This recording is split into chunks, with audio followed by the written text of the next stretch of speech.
안녕하세요. 올랜도 캠입니다. 오늘 또 시황 분석과 더불어서 종목 분석해보는 시간을 갖도록 하겠습니다. 자, 오늘 시장 한번 보겠습니다. 다우가 0.72% 상승했고 나스닥 0.2, S&P 0.2% 상승했고 러셀은 0.5% 정도 하락을 했죠. 오늘 시장을 보게 될 것 같으면은 주가가 많이 올랐습니다. 주가가 많이 오르니까 신규적으로 들어가기가 좀 힘들죠.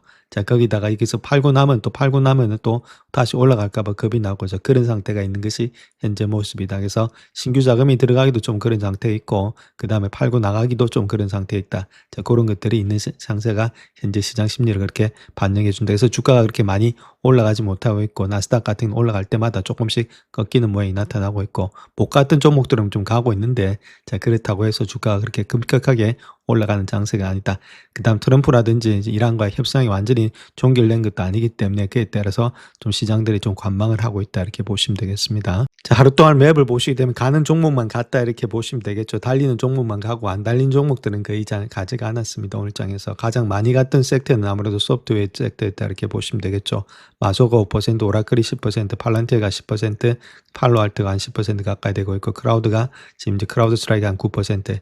자, 그다음 세일즈포스라든지 서비스나우, 아도비, 그다음 인투이티브 이런 것들도 거의 7, 8%가 다 올라갔다. 그래서 소프트웨어가 조금 장세를 계속해서 상승대로 올라가고 있는데 자, 그에 반해서 지금 반도체 같은 경우는 브로드컴이라든지 마이크론 테크놀로지 이런 것들은 계속해서 달리고 있죠. 퀄컴도 마찬가지고 그래서 실질적으로 가는 회사들이 있죠. CPU라든지 아니면 메모리 이런 회사들은 계속해서 달리고 있다 이렇게 보시면 됩니다. 그 중에서도 지금 이제 샌디스크 이런 것들도 달리고 있고 가장 많이 올라갔던 것이 델이죠. 델이 상당히 많이 올라가고 있다. 그래서 AI가 아직까지 살아있다 이렇게 보시면 되겠고 돈들이 들어오고 있는 IBM 역시도 지금 12% 가고 있다. 이런 종목들만 지금 이제 선별돼서 가고 있는 장세가 되고 있다. 그래서 이제 소프트웨어는 아무래도 다른 것들이 많이 이런 올라갔던 종목들이 있죠. AMD라든지 인텔 이런 것들에서 좀 빠지고 이런 종목들이 올라오고 대신에 계속해서 가고 있는 종목들은 마이크론 테크놀로지, 샌디스크 이런 것들은 계속해서 달리고 있다. 델 마찬가지고 이런 것들 또 신흥으로 올라오고 있는 것은 IBM이라든지 소프트 쪽이 조금씩은 올라오고 있다. 그 다음 타자는 IBM이 되지 않겠는가 이렇게도 볼 수 있겠고 돈들이 지금 정치권에서 들어오는 쪽으로 장들이 가고 있다 이렇게 보시면 되겠죠. 그다음 나머지는 전반적으로 시장이 그렇게 좋지는 못했다 이렇게 보시면 되겠죠. 뭐 구글 같은 건 리밸런싱 이런 것들이 일어나니까 시장 자체에서 좀 대기업들을 중심으로는 가지를 못하고 있다. 이렇게 말씀드리겠습니다. 자, 러셀도 오늘 같은 종목들 본다면 소프트웨어 중심이 있죠. 소프트웨어 어플리케이션인지 소프트웨어 인프라 까는 이쪽이 좀 가고 있다 이렇게 보시면 되겠고 그 다음에 크리도 이런 것들 좀 시총이 높은 것들 계속해서 달리고 있고 그 다음에 양자 주식들이 좀 달리는 그런 모양이 있다 이렇게 보시면 되겠죠. 그러니까 전반적으로 일단 가는 종목들이 선별돼서 가고 있다 이렇게 말씀을 드리겠습니다.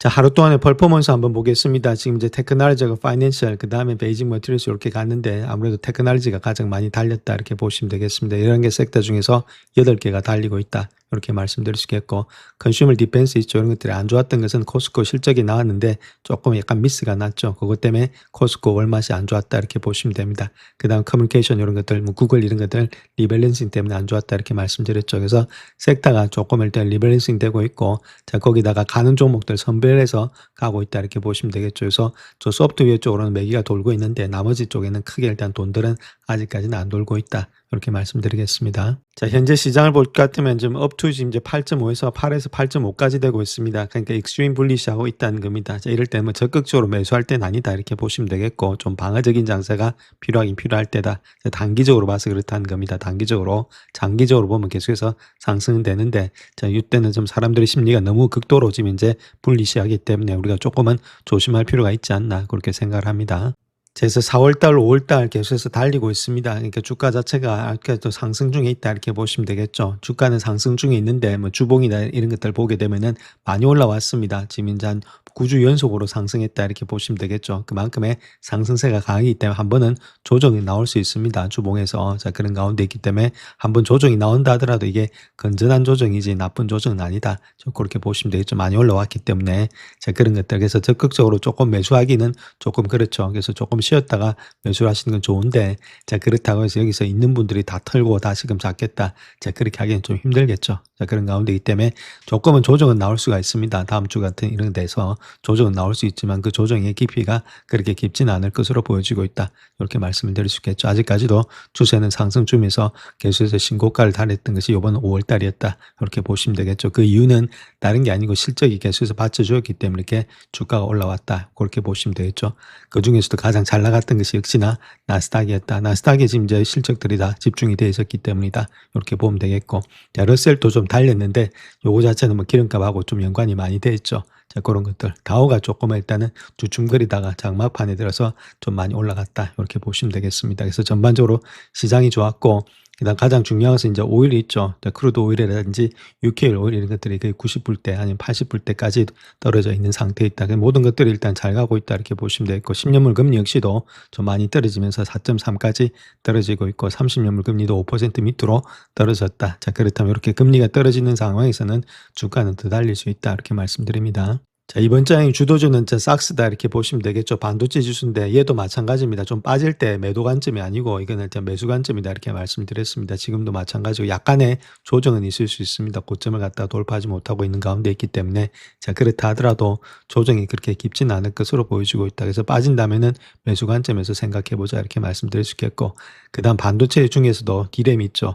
이건 메모리 관련된 것들이죠. 삼성전자, SK하이닉스, 마이크론 이런 것들이 들어가 있는 ETF인데 얘가 이제 두 번째로 지금 이제 반도체 중에서도 대장주다 이렇게 보시면 되는데, 두 가지 싹스하고 이 두 가지가 대장주다. 얘가 꺾이는 한 주가는 꺾일 수 있다 이렇게 보시면 돼요. 아직까지도 올라갈 수 있는데 올라갔다 들어 많이 올라왔기 때문에 조금은 조정이 있을 수 있다 이렇게 보시면 됩니다. 얘도 저점 대비해서 올라갔던 폭을 본다면 거의 한 36%, 37%까지 올라왔기 때문에 충분히 조정은 있을 수 있다. 저렇게 말씀드립니다. 자, 방금 나온 소식 하나 보겠습니다. 지금 뉴욕타임즈 보도에 따르게 되면 트럼프는 2시간 동안 진행된 상황실 회의 이후에 이란 관련 제안에 대해서 최종 결정을 연기했다 그렇게 말하고 있고, 행정부는 합의에 근접했다고 판단은 하고 있지만 아직까지는 결정은 안 내렸다 그 이야기를 하고 있죠. 핵심 쟁점 중에 하나는 휴전 연장이 이란으로서 이란에 대해서 자금 동결을 해제할지, 자, 그 여부에 따라 달려있다 그렇게 이야기를 하고 있습니다. 자, 트럼프는 이란에 지금 핵협정 요구의 사항을 제시하면서 최종 결정이 임박했다 그렇게 밝히고 있는데, 이란이 전쟁 종식을 위한 합의안을 승인하기 위해서 해야 할 모든 조건을 나열한 후에 최종 결정을 내릴 것이다. 자, 그렇게 밝히고 있는데, 자, 트루소셜에서 보게 되면은 핵무기를 절대 보유하지 않겠다는데 동의해야 하며 호르무즈 해변 선반 통행에 제한 없이 즉시 개방돼야 된다. 자, 그렇게 요구를 했죠. 자, 그럼에도 불구하고 이란의 국영통신사에서 입장을 이야기하는 것은 트럼프의 게시물에 대해서 합의서 본문의 조항과 모순되는 문제가 있다. 자, 그런 식으로 이야기를 하고 있습니다. 어떤 것이 있는지 정확하게는 알 수 없지만 트럼프가 급하다 이렇게 보시면 되겠죠. 자, 그래서 트루소셜을 보게 되면은 핵폭탄을 절대 보유하지 않겠다는데 동의해야 된다. 즉시 개방이 돼야 된다. 호르무즈 해협 자체가 통행료 없이 양방향으로 자유로운 선박 통행이 허용돼야 된다. 자, 해제의 기회가 있다면 모두 제거돼야 된다. 자, 그렇게 이야기를 하고 있죠. 자, 결론을 일단 지금 포커스 맞추는 것은 호르무즈다 이렇게 보시면 됩니다.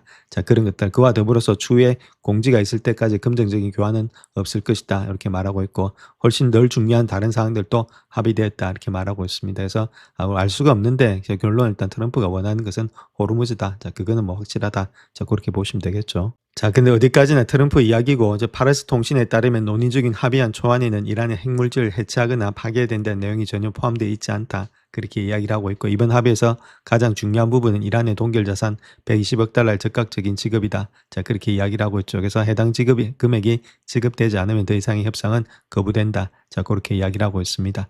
자, 백악관 관계자는 이번에 악시오스 보도를 통해서 미국과 이란의 협상팀이 현재 진행 중인 휴전을 연장하고 핵협상을 시작하는 내용에 60일 양해각서에 합의했다. 자, 그렇게 밝히고 있죠. 근데 아직까지는 정확한 것을 알 수는 없다 이렇게 말씀드립니다. 또 이란의 국회의장 갈리바프가 이야기하고 있는 내용을 보게 되면 우리는 대화를 통해서 양보를 얻어내는 게 아니라 미사일로 얻어낸다. 협상에서 단지 그들이 이해하도록 만들 뿐이다. 그렇게 말하고 있죠. 보장보다는 말보다는 행동을 더 신뢰한다. 그렇게 말하고 있고, 상대방이 먼저 행동하기 전에는 아무런 조치도 취하지 않을 것이다. 뭐 이런 식으로 이야기를 하고 있죠. 그러니까 아직까지는 기싸움이 좀 되고 있다. 이렇게 보면 되겠고, 될 때까지 아직까지 확신한 건 아님에도 불구하고 시장의 반응은 이미 다 된 것이 아니겠는가.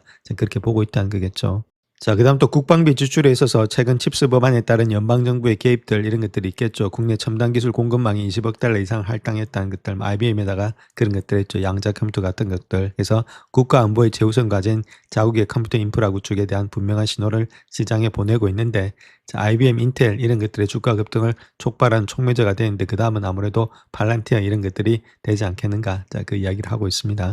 자, 월가에서는 현재 미국과 이란의 합의 관련 뉴스에 피로감을 느끼고 있다. 그렇게 말하고 있죠. 뭐 된다고 했다가 안 된다고 했다가 그러니까 이거 때문에 주가가 왔다 갔다 이제는 더 이상 그렇게 많이 하진 않는다. 그 이야기를 하고 있습니다. 자, 현재 증시를 볼 것 같은 미국과 이란 간의 전쟁 종식 협상 가능성에 대해서 너무 많은 헤드라인을 소화했다. 이렇게 말하고 있고 미국과 이란이 양국 간의 휴전을 갖다 60일 연장하는 양해 각서에 합의한 목요일에 나왔는데 자, 합의는 트럼프의 지금 승인을 기다리고 있는 가운데 있죠. 자, 증시 자체는 처음에는 급등을 했는데 곧바로 상승폭을 반납을 했다는 겁니다. 자, 과거에는 이와 유사한 소식이 나오면은 주가가 며칠 동안 급등하는 현상이 나타났는데 이제 그런 것들이 안 나타나고 있다 그 이야기를 하고 있죠. 그렇기 때문에 이번에 투자자들이 헤드라인의 피로감과 지정학적 신호에 따른 거래 참여 기피에 직면하고 있다. 그렇게 JP모건이 이야기하고 있고 이란 관련된 긍정적인 헤드라인에 대한 반응은 빠른 쇼커버링이 나타날 수 있지만은 시장에서 본격적인 위험의 선호 심리가 랠리가 나타나기 위해서는 양국 정부에 보다 확실한 발표가 있어야 되지 않겠는가. 자, 그렇게 보여주고 있죠. 웬만한 게 가지고는 이제는 시장에서 반응을 하지 않고 있다. 그 이야기를 하고 있습니다. 자, 이번 달에 주가가 많이 급등하면서 투자자들이 이미 높은 수준에서 추가 투자를 하기는 좀 더욱더 어려워지고 있다. 이렇게 말하고 있고 S&P 500 지수는 5월 한 달 동안 거의 5%가 상승했고 사상 최고치를 경신하고 있죠. 다우 역시도 마찬가지고 나스닥 역시도 2% 8%가 사상 최고치를 경신하고 있다. 그래서 이런 상승세가 대형 기술주를 넘어서 S&P 500 지수까지 좀 확산되고 있다는 것들. 그래서 한 2.4% 상승해서 사상 최고치를 기록하고 있다. 그래서 주가 급등, 미국과 이란의 갈등 뉴스의 피로감이 맞물리면서 전쟁 종식 합의 발표 후에 주가가 얼마가 더 오르질 수 있지 좀 의문이 제기되고 있다. 좀 단기적으로 많이 올랐습니다. 그렇기 때문에 좀 쉬어갈 수 있다. 그 이야기를 하고 있고 자, 방어적 적대 행위의 위험이 증가하고 있다고 보고 있고 순노출을 줄이거나 해지를 추구하는 것이 현명할 수 있다. 일리 있는 말이다. 자, 이렇게 말씀드립니다. 자, 월가는 전쟁 종식에 대한 기대감으로 6월에도 상승세를 이어갈 전망이 있다. 이렇게 말하고 있는데 어떤 일이 벌어질지 한번 알아보겠습니다. 그래서 미국 정치는 이란과의 전쟁이 어떤 식으로든 해결될 것이라는 기대감을 계속해서 베팅은 하고 있지만은 세 달을 앞두고 위험 요소도 또 적진 않다. 그 이야기를 하고 있죠. 자, 물론 호르무즈 해협이 재개방이 될 것이라는 기대감에 힘입어서 3월 저점 이후에 반등세를 이어가면서 5월 말 사상 최고치로 마감할 전망이 있는데 자, 채권 수익률의 하락, 유가 하락, 주요 지수, 주가 지수의 상승 이런 것들이 호르무즈 해협의 재개방에 대한 시장의 반응을 엿볼 수가 있다. 이렇게 말하고 있고 트럼프 행정부가 평화 협상에 근접했다는 기대감에서 비롯된 것으로 보여지고 있다. 이렇게 말하고 있죠. 앞서서 보셨듯이 핵무기를 절대 보유하지 않겠다. 자, 그런데 동의를 해야 된다. 그걸 말은 하고 있지만은 최종 결정을 논의하기 위해서 상황실을 소집했다. 이런 걸 봤을 때 아무래도 트럼프도 지금 현재 가장 중요한 것이 선거를 준비해야 된다. 자, 그렇게 우리가 보시면 되겠죠.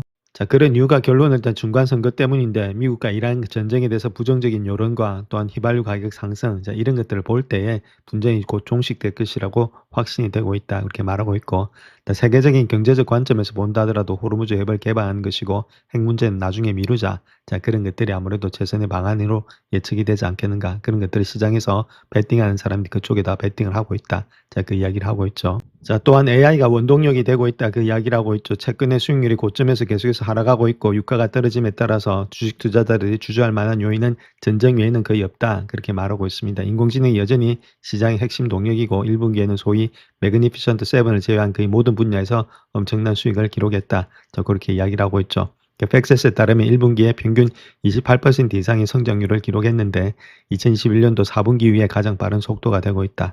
평균적으로 봤을 때 IT가 주식의 평균 54% 이상의 성장률을 보였다는 거겠죠. 이런 것들이 전망을 갖고 있기 때문에 아무래도 주가는 더 많이 달릴 수 있다. 자, 그 이야기를 하고 있습니다. 자, 그 다음 또 스노우브레이크에 대한 실적이 상당히 좋았기 때문에 AI에 대한 투자가 가치가 있다는 점을 투자자들에게 다시 한 번 더 확신시켜주고 있다. 이렇게 말하고 있고 특별히 핵의 2분기에 조정 영업이익의 전망치를 발표했는데 예상치를 상당히 상회하는 수치가 되고 있다.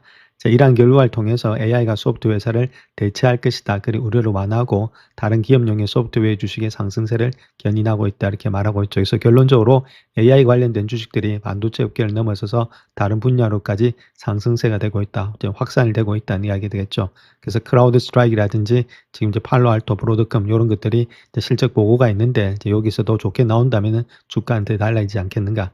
다음 주에 일단 이런 것들이 실적이 가장 중요한 지금 이제 시장의 잣대가 될 것으로 보여지고 있다. 이렇게 밝히고 있습니다. 자, 첫 번째는 기업의 실적이고 기업의 실적을 움직이는 것은 소비겠죠. 소비가 어떻게 되고 있는지, 임금이 어떻게 되고 있는지, 자, 그 두 가지 일단 가장 중요하게 우리가 체킹하셔야 되는데, 자, 다음 주에 발표될 5월의 비농업 고용 보고서 있죠. 난판 페이롤 이런 것들이 노동시장의 현황, 그 다음에 높은 인플레이션 속에서 인공지능이 일자리에 미친 영향을 보여줄 건데, 팩셋에 따르게 되면은 5월에 고용 증강폭이 한 10만 명에 달할 것으로 예상이 되고 있다. 그렇게 말하고 있고 4월에 11만 5천 명보다는 좀 감소한 수치가 되고 있죠. 실업률은 4.3으로서 변동 없이 유지될 것으로 보여지고 있는데 예상치 못한 큰 변화가 없다면은 낮은 고용, 해고 이런 것들의 환경에 적응함에 따라서 시장은 해당 수치를 무난하게 받아들일 가능성이 높다. 이렇게 말하고 있습니다.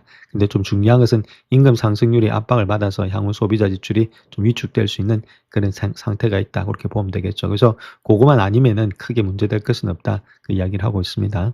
자, 그래서 가장 중요한 것은 소비 지출의 향방이 이란과의 전쟁 기간, 유가, 휘발유 가격에 크게 좌우될 가능성이 많은데 4월에 일단 개인 소비자 물가 지수가 미국인들의 저축률 하락을 보여주었다는 거겠죠. 그로 인해서 향후 충격에 대비할 완충 장치가 줄어들었다. 자, 이것이 좀 문제인데 요번에 소비는 늘어났는데 그 소비가 견고한 소비라기보다는 저축에 있는 돈을 빼가지고 좀 소비한 거 아니냐. 자, 그런 것들이 좀 있죠. 그런 것들 때문에 약간의 소비가 좀 주춤하지 않느냐 그런 것들도 약간은 있습니다.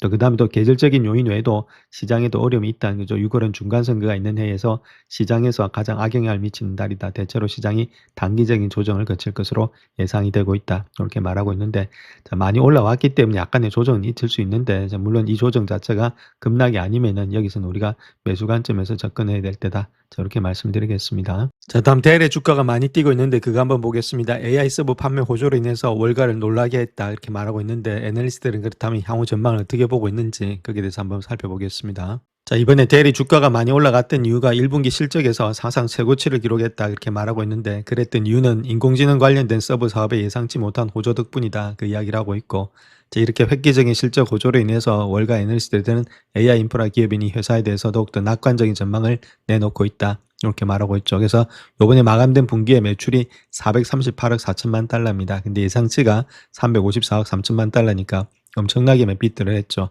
거기다 그래서 전년 동기 대비 한 88%가 증가됐다 이렇게 말하고 있고 2018년도 말에 상장한 이후에 최대 분기 매출의 증가폭을 나타내고 있다. 순이익도 4.86달러로서 예상치인 2.94달러를 상회하고 있다 이렇게 말하고 있죠. 그래서 한때는 35%까지 급등하고 있었다 이렇게 밝히고 있습니다. 자, 대일은 목요일 저녁에 서브 사업부가 인공지능 도입 확대 덕분에 큰 성장을 이뤘다 그렇게 밝히고 있었는데 특별히 해당 사업에 대한 수요가 이미 주가에 반영됐다는 그 분석가들의 평가에 이의를 제기했다. 그 이유는 AI 서브 매출이 전년 동기 대비해서 757%가 급증한 160억 달러를 기록하면서 대일의 PC 사업부를 넘어섰다 이렇게 말하고 있죠. 매출에서 상당히 많이 증가됐다는 이야기입니다.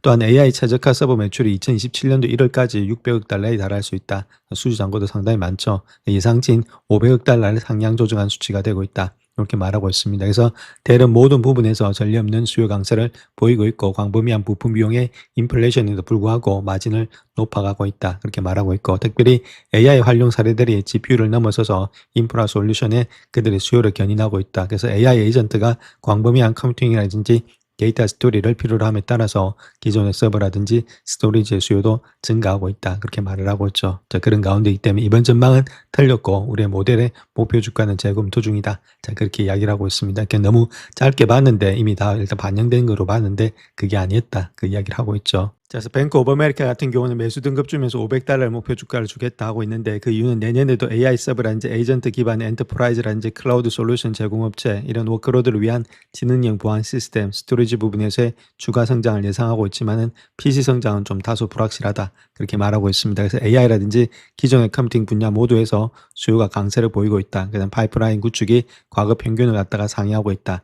강력한 실행력, 초기 단계의 엔터프라이즈 AI 도입 그리고 스토리지 분야에서의 델 IP의 활용도 증가도 고려해서 매수 의견을 유지한다. 자, 그렇게 이야기를 하고 있습니다. 자, 다음 JP모건에서 이야기하고 있는데 마찬가지로 비중 확대로서 500달러를 준다. 그렇게 이야기를 하고 있죠. 여러 가지 수요에 대해서는 우려가 좀 있지만 전반적으로 견고한 파이프라인 수주 잔고를 바탕으로 볼 때 매출의 감소 가능성은 제한적이다. 올해는. 자, 그렇게 이야기를 하고 있고 또한 여러 가지 기존 서버, PC 전반에 걸쳐서 업그레이드가 준비된 그런 여러 가지 장비 설치 기반 이런 것들이 지속적인 성장세를 뒷받침하고 있다. 이렇게 말하고 있죠. 또 델의 비용의 상승을 상쇄하기 위해서 가격 전략을 통해서 다른 IT 하드웨어의 경쟁사들을 지속적으로 능가하고 있다는 것들. 그다음 이번에 업데이트된 전망치에는 비분야에 지금 AI 빼고 그런 다른 사업 분야의 전년 대비 매출의 총이익률이 개선이 되고 있기 때문에 기존 예상치를 상회하고 있다. 이렇게 말하고 있죠. 그래서 델의 업데이트된 전년 대비 50%의 매출 성장 전망치가 지속 가능하다고는 생각지 않지만은 그럼에도 디바이스라든지 인프라의 업그레이드와 교체 그리고 AI에 직간접적으로 연관된 추가 용량의 수요 이런 것들이 장기적인 전망치가 상당히 좋다. 그래서 이런 것들이 한 10%의 중반의 성장률보다도 더 높은 지속 가능 성장수를 보여줄 것으로 보여지고 있다. 그렇게 말을 하고 있죠. 그러니까 이런 것들이 있기 때문에 아무래도 주가 자체가 그 정도 가지 않겠는가 그 이야기를 하고 있습니다. 자, 발란티는 일정 기간 동안의 조정 후에 급등할 것으로 예상이 되고 있는데 그 이유에 대해서 한번 살펴보겠습니다. 자, 발란테가 지난 몇 달 동안에 130에서 160불 사이에서 횡보세를 보였다 이렇게 말하고 있는데 그랬던 이유는 다른 것보다는 뭐 마이크론 테크놀로지, 인텔, 델 이런 종목들이 계속해서 올라갔다. 정말 사도의 분야에서 많이 올라감으로써 소프트웨어에서 대재앙이 발생했죠. 그로 인해서 발란티아 역시도 같이 뭉쳐서 그런 것들이 있었지만은 아무래도 이제부터는 기술적인 상승이 좀 일어나지 않겠나 그렇게 이야기를 하고 있습니다. 그 첫 번째 이유가 상업적인 선순환 구조다 이렇게 보시면 되는데 발란티아 인공지능 플랫폼 자체는 기업의 수익 창출의 모범 사례를 보여주고 있다 이렇게 말하고 있고 일반적인 기업의 소프트웨어 판매 주기를 9개월에서 5개월 미만으로 단축하는 부트캠프식의 시장의 진출 전략을 빠르게 성장시키고 있다는 것들 또 마진이 확대되고 있다는 것들 올해 초 무분별하게 매각되었던 무조건 성장만 추구하는 소프트웨어 기업과는 달리 발란티아는 엄청난 현금 흐름을 창출하는 기업이 되고 있다. 그래서 80% 가까운 매출의 총이익률을 유지하면서 매우 효율적이고 엄격한 비용 구조를 갖추고 있다는 것들. 그래서 선순환 구조가 되고 있고 마진 확대가 되고 있으니까 주가의 상승 여력이 있다. 그 이야기를 하고 있죠. 자, 스노브레이크가 사상 최고의 하루를 보냈다 이렇게 말하고 있는데 HSBC는 앞으로도 상승세가 이어질 것으로 예상이 되고 있다 이렇게 밝히고 있죠. 자, 그 내용에 대해서 한번 살펴보겠습니다. 자, HSBC에 따르게 되면 스노브레이크는 사상 최고의 일일 상승률을 기록한 후에도 여전히 매력적인 투자 대상이 되고 있다. 그렇게 말하고 있고 보유해서 매수로서 상향 조정하면서 176에서 289달러로서 상향 조정한다. 그 이야기를 하고 있죠. 자, 그랬더니 이유는 아마존으로부터 컴퓨팅 자원을 60억 달러에 인수할 것이라고 발표한 후에 한 36%가 급등하면서 사상 최고치를 기록했고 뿐만 아니라 코덱스 코드와 같은 인공지능 도구에 대한 수요 증가 덕분에 예상보다 양호한 1분기 실적을 발표했다. 그렇게 밝히고 있죠. 자, 그런 것들로 인해서 주가가 급등했다. 이렇게 밝히고 있습니다. 자, 그래서 HSBC에서 이야기하고 있는 내용은 스노브레이크의 AI 수익화 기회를 갖다 보여주는 확실한 증거가 되고 있다. 이렇게 말하고 있고, 지금 이제 사용자 기반이 7,100개 이상의 계정으로 성장되고 있고, 의미 있는 AI 수익에 창출을 하고 있다. 그렇게 말하고 있죠. 전반적으로 강력한 초기 모멘텀을 반영해서 AI가 이제는 직접적인 AI 매출, 그 다음 핵심의 플랫폼의 소비 모드를 가속화하고 있다. 자, 그렇게 이야기를 하고 있습니다. 더 나아가서 더 많은 고객이 시범 운영 단계에서 실제 운영 단계로서 전환함에 따라서 AI 기반의 제품 도입이 더욱더 심화될 것으로 예상이 되고 있다. 이렇게 말을 하고 있습니다. 자, 그럼에도 불구하고 올해 들어 한 9% 상승에 그치고 있는데 S&P 500 지수가 한 10.5% 상승률에는 크게 못 미치고 있다 이렇게 보면 되겠죠. 그래서 결론은 올해 초에 인공지능이 서비스형의 소프트웨어, 사스의 기업의 시장 점유율을 잠식할 것이라는 그런 우려 속에서 주가가 큰 폭으로 하락했죠. 이제 그런 것들이 약간씩은 걷어지면서 다시금 반등이 되지 않겠나 자, 그렇게 보여지고 있습니다. 그래서 52명이 레이팅을 주고 있는데 14명이 스트롱 바이고 32명이 바이고 5명 홀드 1명이 언더퍼포머이다 이렇게 보시면 되겠죠. 그래서 에버리지 프라이스는 280불 정도 되고 있다. 그렇게 이야기를 하고 있습니다. 자, 그 다음 또 컨퍼런스 콜 내용들을 한번 보게 되면 뱅크 오브 아메리카는 코스코를 갖다 매수 추천한다 그렇게 이야기를 하고 있죠. 그러니까 아무래도 코스코를 갖다 꾸준한 기업이다 이렇게 평가하고 있는데 자, 그 이유를 본다면 가치를 갖다 최우선하는 경영 철학과 고소득 소비자층의 비중 확대 이런 것들을 통해서 시장 점유율이 증가될 것으로 확신이 되고 있다 이렇게 말하고 있습니다. 그래서 요번에 3분기 EPS 자체가 4.93달러를 기록했는데 예상치인 4.92달러에 거의 일치하고 있다. 그래서 예상치인 4.96보다는 약간 낮았는데 자, 그럼에도 불구하고 좀 하락은 되고 있지만 충분히 반등 가능하다. 자, 그 이야기를 하고 있습니다. 자, 다음 트루스데이에서 이야기하고 있는 아마존과 알파벳을 매수 추천 종목으로 재차 강조하고 있다. 그렇게 이야기를 하고 있는데 이번에 목표 주가를 갖다가 아마존 같은 경우는 310에서 320달러, 알파벳은 415에서 430달러로서 상향 조정한다. 그 이야기를 하고 있고 자, 특별히 구글 클라우드와 AWS 매출이라든지 자본 지출의 추정치를 시장 컨센서스보다도 상향 조정한다. 그렇게 말을 하고 있죠. 그래서 수주 잔고와 최근의 계약을 고려했을 때 구글의 매출 추정치는 시장 컨센서스보다 높게 형성이 되고 있다. 그렇게 말하고 있고 클라우드 실적은 기대치에 못 미치고 있는데 아마존의 경우는 단점은 2027년도 회계연도에 자본 지출을 가소평가했을 뿐만 아니라 매출의 성장률 또한 가소평가하고 있다는 점이다. 그렇게 말을 하고 있죠. 전반적으로 뭐 계속해서 꾸준히 우상향할 가능성이 많이 있다 이렇게 밝히고 있습니다. 자, 블루 오리진의 로켓 폭발 사고로 인해서 우주 관련 주식이 폭락하고 스페이스X의 기업 가치가 현실적인 평가를 받게 되었다 이렇게 말하고 있는데, 뜨거운 열기를 보였던 우주 산업이 금요일에 다소 식으면서 5월에 보였던 눈부신 상승세가 좀 주춤하고 있다 그렇게 밝히고 있습니다. 자, 목요일에 블루 오리진이 로켓의 정지 연소 시험 도중에 폭발하는 사고가 발생해서 아마존과 ASC 스페이스 모바일 협력업체에 영향을 미치고 있다 이렇게 말하고 있고, 금요일 날에 이런 주식들이 많이 빠졌죠. ASC 스페이스 모바일이 한 14%, 로켓랩이 한 5%, 그다음 스페이스 ETF가 4% 하락을 했다 이렇게 말하고 있고, 자, 스페이스X 같은 경우는 스타10의 시험 발사가 부분적으로 성공한 후에 기업 가치를 2조 달러에서 1조 8천억 달러 정도로 낮춰서 목표로 하고 있는 것으로 알려지고 있다 그렇게 밝히고 있습니다. 자, 블루 오리진 같은 경우에 있어서도 부분적으로 재사용 가능한 322피트 길이의 로켓 뉴그랜을 갖다 통해서 스페이스X에 매단되는 경쟁사 중에 하나로 지금 떠오르고 있죠. 자, 그런 가운데 있고, 최근에 일단은 뉴글랜의 발사에 성공적인 결과를 포함해서 이런 것들이 있었는데 좀 성공에 찬물을 끼얹고 있다 이렇게 밝히고 있습니다. 자, 이 회사는 나사로부터 올 가을에 달에 탑재제를 운반하는 새로운 계약을 수주를 했죠.